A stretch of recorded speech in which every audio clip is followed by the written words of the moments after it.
And welcome to the United Stand, Manchester United versus Celta Vigo Europa League preview. Lots to talk about. Is Mourinho bullying Luke Shaw? Massive injury concerns. Celta Vigo, what are they all about? Should we be focusing on... Well, 1 minute. I apologise. I did this for a bet.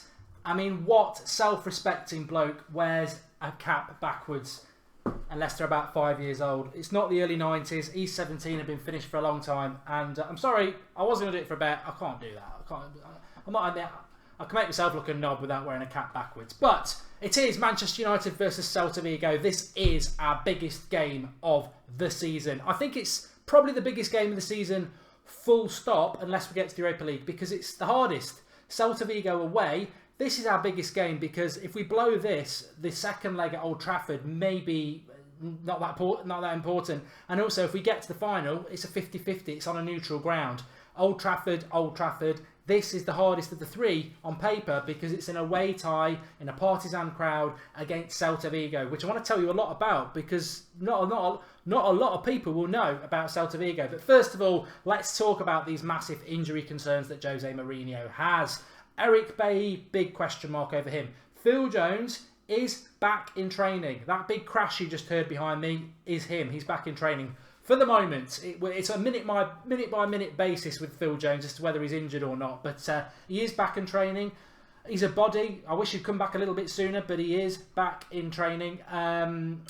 As is Pogba. Pogba will be back, and Fellaini will be back. I mean, that's not necessarily a good or a bad thing. I hope you can all hear me because I've just realised I've got my microphone a long way away from me. So apologies for that.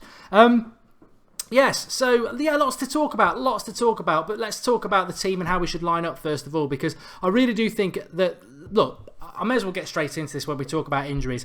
Stan Collymore's been on this show before. He's not an ex-Manchester United player, but as a pundit, and I'm not a big fan of many of these pundits. I mean, I had an argument with somebody, and I always have an argument with you lot. I call it an argument, a debate, because somebody said on the morning show we did this morning for the Transfer Daily, I was a bit critical about Owen Hargreaves, and a few of you said, I like Owen Hargreaves, he's a really good pundit. You know what? Do your history on Owen Hargreaves. Owen Hargreaves was more injured at Manchester United than Phil Jones. He was a good player, but he was more injured and more plastic than Daniel Sturridge. He had more psychological problems about injuries than anybody we've had in the last 10 years. Even Phil Jones. And when he left Manchester United, he shat all over us saying that our physios basically deliberately kept him injured or something like that. A very, very weird bloke. And that's always been my regainer with Hargreaves. I think he doesn't talk a lot of sense. But Collymore, I know he's got his critics, but he says it how it is. I like a lot of what he says. He's been on the show before. I did think about getting him on tonight, but ultimately we're a Manchester United fan channel and our loyalty is to Manchester United fans. And I think what Stan has said in the Mirror, if you've read it, because that's where he does his article, he's basically accused Jose Mourinho of bullying Luke Shaw, because Luke Shaw, obviously this is the third or fourth time that Mourinho's publicly said something about him, and Collymore's related it to when he was at Villa under John Gregory, who was basically doing the same sort of thing. Look, Mourinho's comments, you can take them one or two ways. I don't want to talk about the past because the past's in the past. Luke Shaw publicly said that he made Mourinho listen to him and told him that he would prove him wrong and be the left back for Manchester United, which we all liked about Luke Shaw. The only reason I'm bringing Luke Shaw up is because he's sort of been likened to people like Phil Jones and Chris Smalling, and with their stubbed toes and their broken toes taking forever to get back, whereas Mata with a groin operation is back before them. Luke Shaw, I don't know whether you know about it, he's got his damaged ligaments in his foot. He's probably out till the start of next season. For people to start levelling nonsense at him like, oh, he's just another Phil Jones, get rid of him, injury prone. This lad had his leg snapped in two. He's always going to pick up injuries when he comes back. I think it's really unfair. And Mourinho sort of put the icing on the cake a little bit like he did on Smalling and Jones the other weekend. And I would hope that Mourinho actually either didn't say it that way, although a lot of people think he did. And what he basically said is, look, Phil Jones better have a bad injury because to come off after 9 minutes, I presume it's a really bad injury. A lot of people in the media and a few United fans felt that was laced with sarcasm and laced with he doesn't try enough for the team. Look, he's done ligaments in his foot. It's disappointing that he came off after 9 minutes, but he's done ligaments in his foot. And for anyone who was watching that game, you could see he wanted to stay on. But you can't play football when you've done damage like that. Luke Shaw, I've said it a few weeks ago, I feel that he will probably leave Manchester United. I think that's because Mourinho doesn't really rate him. But the little digs at him need to stop, whether it's from the manager, from fans or anything like that. He's a young lad, 21. great potential. Maybe he hasn't applied himself as well as he should do. I don't know. But you can't criticise him for injuries. We all saw what happened against PSV. His leg got snapped in two. And we all saw on Sunday that he did ligament damage to his foot. What more can he do? I suspect we will get Mendy in. And to be honest, Manchester United move on. It's not my job, your job, to be empathetic to a footballer who's on hundreds of thousands of pounds a week. But I wish it had worked out for Luke Shaw. But he's history for the rest of this season, which brings me perfectly onto the lineup and the injury problems. Who is going to be our left back for the rest of the season? Daley Blind is currently a centre back. So left back suddenly becomes a problem, because there was a time a few months ago when we were having a very good debate about who plays left back, Luke Shaw or Daley Blind, because I actually quite like Daley Blind as a left back. That's not an option now. Critical weeks of the season, who's our left back? Darmian, who can't get forward. Ashley Young, who can't cross. I mean, beggars can't be choosers. I think those are the choices, unless we can get a centre-back and put Blind out to left-back. But it's interesting. So how would I pick it? How would I go with the team against Celta Vigo? Well, first of all, I want to tell you about Celta Vigo, because you might not know much about them. They're from Spain. But in the words of Juan Mata, they are one of the top 5 best footballing sides in La Liga for the last 5 years. They are a very, very good footballing side. This is not music to my ears. They're a very good footballing side. They move the ball around. They're very patient and they're very cultured. Think tiki-taka. Think typical Spanish teams. Think Atletico Bilbao about 4 or 5 years ago when we were managed by Sir Alex Ferguson. We got knocked out of the Champions League group stage. We came into the Europa League. Sir Alex said we were going to have a go. I think it was a bit half-hearted, but we got Atletico Bilbao. I think Herrera might have been playing for them, and they absolutely battered us. Absolutely battered us. Everyone thought, oh, we'll beat them because they're a mid-table Spanish side, and they played us off the park on both legs. I can't remember what the score was, but they played us off the park. This is the potential what we are playing on Thursday. And let's not run away with ourselves. Against Anderlecht, we got through on extra time against a Belgian side. So Celta Vigo are a big step up from that. We're not necessarily playing great football at the moment. It's a big, big challenge for us, and they do play good football. Their top scorer this season, Aspas, yes, formerly of Liverpool. So, you know what? Not only, I said this today as well, I don't want to talk about top 4 because I think we've blown it, and I thought we've blown it over the course of the season, not one result, numerous results. But what really annoys me is that I think we can all agree that we've given away about 15, 16 points at home this season that we should have won. Not like Liverpool fans last week when they got beaten by Crystal Palace and had one shot on goal. That sort of result, you can't say, oh, we should have won that. No, you shouldn't. You lost it. You lost it fair and square. I'm talking about your Stokes, your Burnleys, your West Hams, your Hulls, your Bournemouths, your Swanseas. Well, maybe not even Swansea. I don't think we were that good at the weekend. But there's been plenty of points we should have won if we'd been clinical enough. 30-odd chances in front of the Stretford end and all that lot, and not putting them away is not good enough. So what annoys me most of all about this season is the fact that I don't think Liverpool are a very good side. They're going to get Champions League football because we weren't clinical enough. We've handed Liverpool Football Club Champions League football because I think they will finish 4th and we will finish 5th, and we've handed it to them by not being clinical enough. So how ironic would it be, and they'll be praying for this, how ironic would it be if we finish 5th, which is looking likely, and get knocked out by Celta Vigo because an ex-Liverpool striker knocks us out. It's in the cards for the Scousers, and they will be praying for it. But it's in our hands to not make the mistakes of the Premier League and sort this out. Paul Pogba is back. Now, the first position, and look, Manchester United need to go. Cam Yar's just made a contribution to say happy birthday to David Beckham, who is an absolute legend. What's my lineup for Thursday? I'm getting to it, Coco Cole. In fact, I'm about to talk about it now. Look, Manchester United need to go on the offensive. We can't sit back. If we get a score draw in Spain, 1-1, great. But the higher it gets, the more comfortable we are in the second leg. So 2-2, 3-3, I don't care what it is. As long as we score away from home, it sets it up nicely for the second leg, because we saw what Anderlecht did. But the first position for me, I think we can all agree Manchester United are tired, and we're not particularly playing well, and we have a lot of injuries. They're 3 things I think we can all agree with. We love Manchester United, but they are 3 common denominators, right? Okay, so we are going to play in the Europa League, and sentimentally, we are going to put Romero in goal. Now, Romero is a good backup keeper. I've got nothing. This is nothing against Romero, other than screw sentimentality. This is Manchester United. We've screwed up getting in the top 4 through our own fault, our own inefficiency. Let's not take bloody risks in the semi-final of the Europa League. We've got the best goalkeeper, or one of two best goalkeepers in the world, in our squad, fit. Play him in goal on Thursday and don't piss about. Because, and I don't like swearing, but there's a lot of people out there saying, and Romero is a bit of a cult hero. I know a lot of people like him and they're like, he's played every round so far.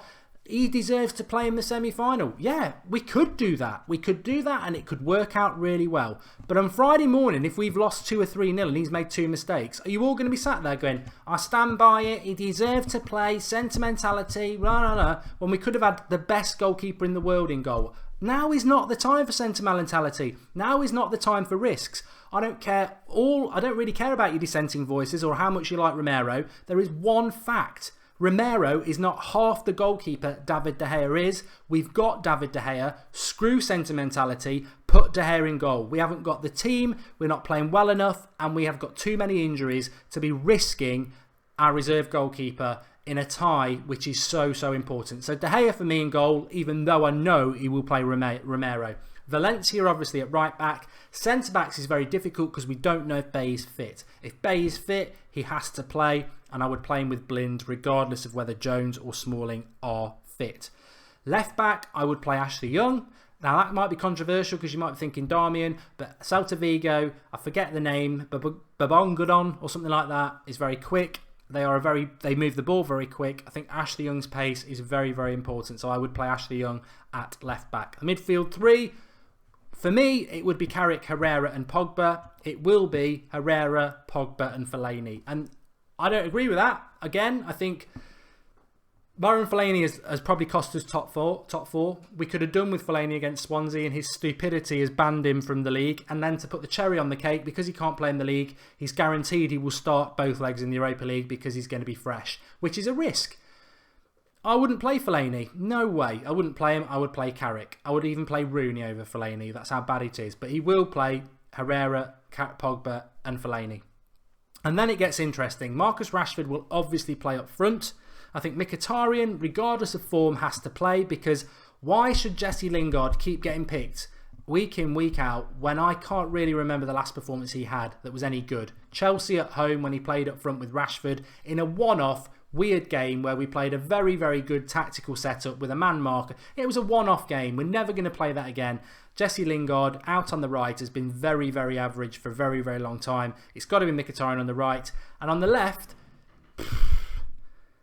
it's got to be Martial. It's got to be Martial. But whether he'll do that or not. So my lineup would be De Gea, Valencia, Bailly, Blind, Young, Carrick, Herrera, Pogba, Martial, Rashford, Mkhitaryan. However, Fellaini will play in the midfield instead of Carrick, and Romero will play in goal. And I think they are two risks at this stage in our biggest game of the season that we don't need to make. This is the priority. A lot of people are saying, should we go for the Premier League or the Europa League? Premier League, we've messed that up. We've messed it up ourselves. If we can't beat Swansea at home, why are people still even talking about the Premier League? We're only talking about it because officially and mathematically it is possible. We need to wake up. Get the Nescafe out again, like I said last night. Let's have a good old sniff of that coffee and wake up. If we can't beat Swansea at home and everybody else at home, why do we deserve or think we've got any chance of getting the Premier League? We haven't. We've got to focus on these 3 cup finals. And you know what? I was thinking about it today. I've got to take a couple of super chats. Sorry. Ashwari says, don't underestimate Celta. They are energetic and counter-attacking, and we are very tired. We need to play energetically to outplay them, else we are out. I agree with you. Ashwari. I think it's going to be a very difficult game. And I don't like reading about United fans saying, oh, it's going to be very easy. Dees TV, what do you know about their attacker, Guidetti? He was at Man City. He's pretty... Look, you know what? Celta Vigo, let me be honest. Guidetti hardly played for Man City and was crap. I think he was quite good on FIFA or something like that, but whatever. And Aspas was crap at Liverpool.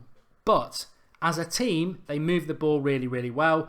And that is the issue that we face. Nicholas Anderson says, could Twansibi playing against Arsenal...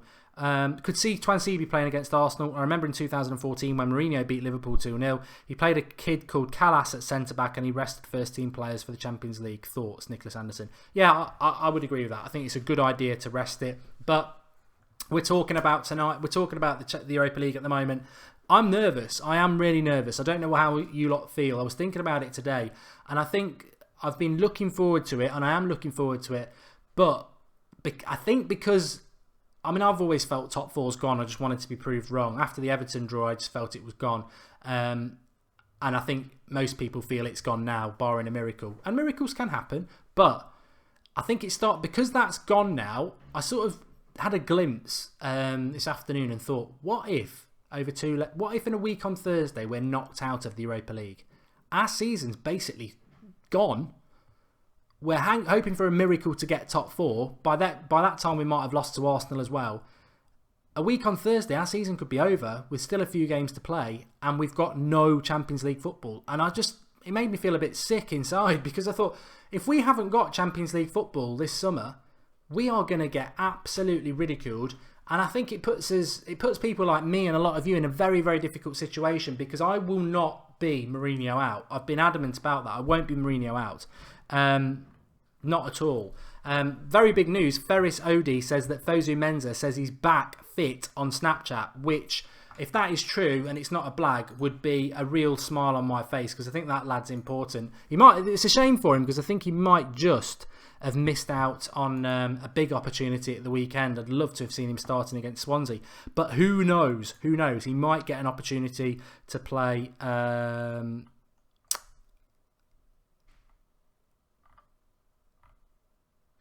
I can't see anything on Twitter.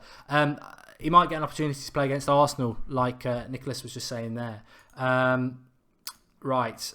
What else did I want to talk about? Yeah, so I'm getting very nervous, because I'm just thinking, if we don't have Champions League football in the summer, and tomorrow night's show is going to be really, really interesting, 8:30 tomorrow night, we are going to basically do the unthinkable show that a lot of you have been asking about. What is the difference between Champions League and Europa League and the sort of players that we can get? And we've been researching this for the last week and a half, and a lot of you have been contributing, and you can get involved in the comments below, because there is quite a big difference between the players we'll get if we're in the Champions League and the players we'll get if we're in the Europa League. And I know we've got Pogba in that before, but it's a big difference. It's a big difference. Look, Griezmann's in his mid-20s, Pogba was in his early 20s. There's a big difference as to whether Griezmann's going to want to take a year. Well, the thing is as well, Pogba joined us, and it's only a year we won't be in the Champions League. If we don't get it, it's 2 years. And other people will look at that and go, well, you promised to Pogba it's only a year, and it's turned out to be 2 years. I can't afford to risk that in my career. So it'd be interesting. We'll do that tomorrow night. But yeah, I am getting a little bit nervous. Look, Manchester United never do it easy. We never do it easy. And I am getting nervous about the fact that if we don't get Champions League football, I'm going to be physically sick this summer and look back on this season, like many of you, and go, how did we give... We've gifted Liverpool the top four position, and we really have. I know I'm repeating myself, but we really have. Look at the points we dropped. With half of those points, we'd be battling Spurs for second. It's so disappointing, especially to give it to them lot. But there we go. And there'll be a lot of blame attached. I think there's a lot of goodwill at the moment, which there should be, because we're in a very exciting time and we shouldn't be being negative at a time like this. But I guarantee if we go out of the Europa League in the semi-final and we don't get top four, which is very unlikely anyway, there's going to be a lot of questions asked. And I'm going to have to shield old Jose a lot, really, because I won't be Jose out after 1 year, not in a million. But there we go. Right, Antoine Griezmann, Trump president. He did get blocked by me. Yes, he did. He obviously can't tell you why, but there we go. Let's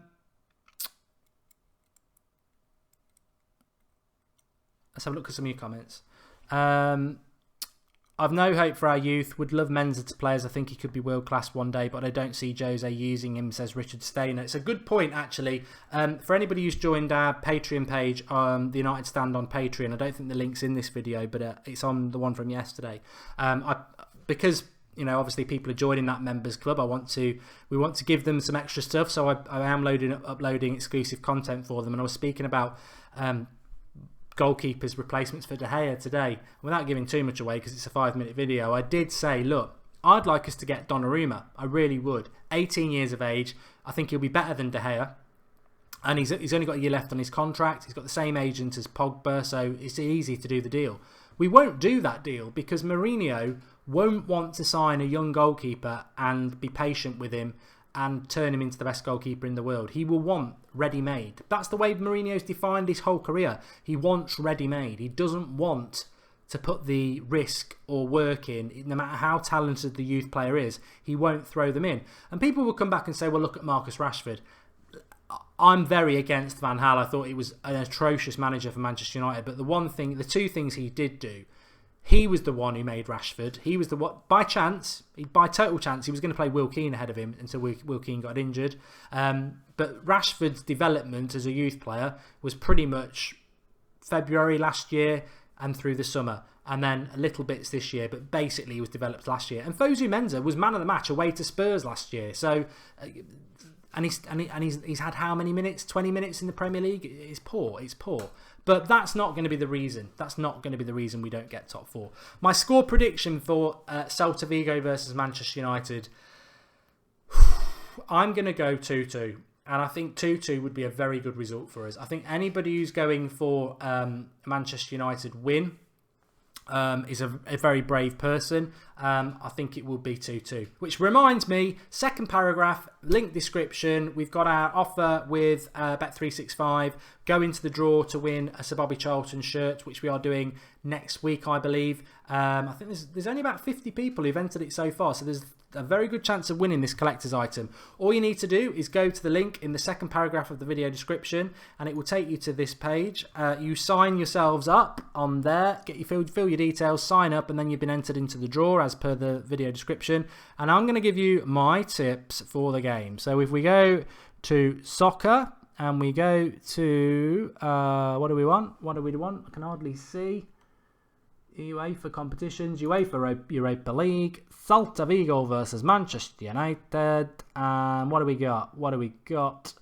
Manchester United to win at 2.70 is well worth it, but actually I would go for a draw at 3.20. Better odds, put a tenner on that, 32 quid comes back to you. I'd fancy the draw. If you're feeling brave, go Manchester United, but it's slightly lesser odds. I would go for a draw at 3.20, and that's my tip. And if I was going, I always like to do a goal scorer because we'll get good odds on this away from home. Look, Aspas, he's the number one at any time, 2.50 ex-Liverpool. I would go Marcus Rashford at 3.25. In fact, that's probably a better value bet than the score draw. It is 3.20 for a draw. Doesn't 0-0 will work actually. But Marcus Rashford to score any time, 3.25, because I think it will be 2-2. So that would be it. Go for one of those two, folks. Get yourself signed up in the video description. You'll go in the draw, and that would be it. And we've had a good bit of run in relation to that so far. Daniel Almquist says it will be 2-0 to Celtic. 1-1 is my prediction, Richard. Well, there you go. Draw. Well worth it. And yeah, get yourself in that Sir Bobby Charlton shirt. MEFC 20 times. Look, mate, you've been told before. Look, you think this comments box is for you to just come on and say and abuse people, and I include myself in that. And my finger is over the block button. I'm going to put you in user timeout because you've been on the show on the live comments for a long time, but I will not take that sort of abuse, which is basically slagging off the channel and people who run it. So, you know, there are plenty of other channels you can go and watch if you want to be an arsehole. Next time, blocked. It's exactly what happened to Antoine Griezmann. Will not tolerate that sort of abuse of this channel and the people involved in it. Sorry. But apart from that, absolutely fantastic. Let's have a look at some of your genuinely nice comments or constructive. Darmian instead of Bay, says Rude 9 the Master. Well, if Bay's out injured, I would play Darmian and Blind. I mean, it is. This is why De Gea's got to play in goal. Imagine Bay can't play on Thursday, which is highly likely. You play Blind and Darmian, and then we're going to put Romero in goal for sentimentality. Piss off. Get off. Play De Gea in goal because we're too tired. We've got too many injuries, and we're not playing well enough to. It would be like, oh, we've been playing Fellaini in the Europa League, so we won't play Pogba. That's what it's like. It really is. Because, like Romero, we'll play Romero because he's been playing in all the other rounds instead of one of the best goalkeepers in the world. It's madness. Absolutely madness. Rodney Reed, I don't know about the Patreon thing like that. I'm not too sure. I think most people are just doing $1 a month. So, Callum, yes, the back is better now, and Man United fans accept second best now, says Steve Nesbitt. No, we don't. No, we don't. I don't think any Manchester United fan ever accepts second best. And to be fair to Liverpool, they've not won anything for about 30 years. Well, the title, which is the main thing. And I think even ingrained in them, as much as I dislike Liverpool Football Club, their fans still act as if they are really important. You never lose that. If you are a successful club, you never lose that.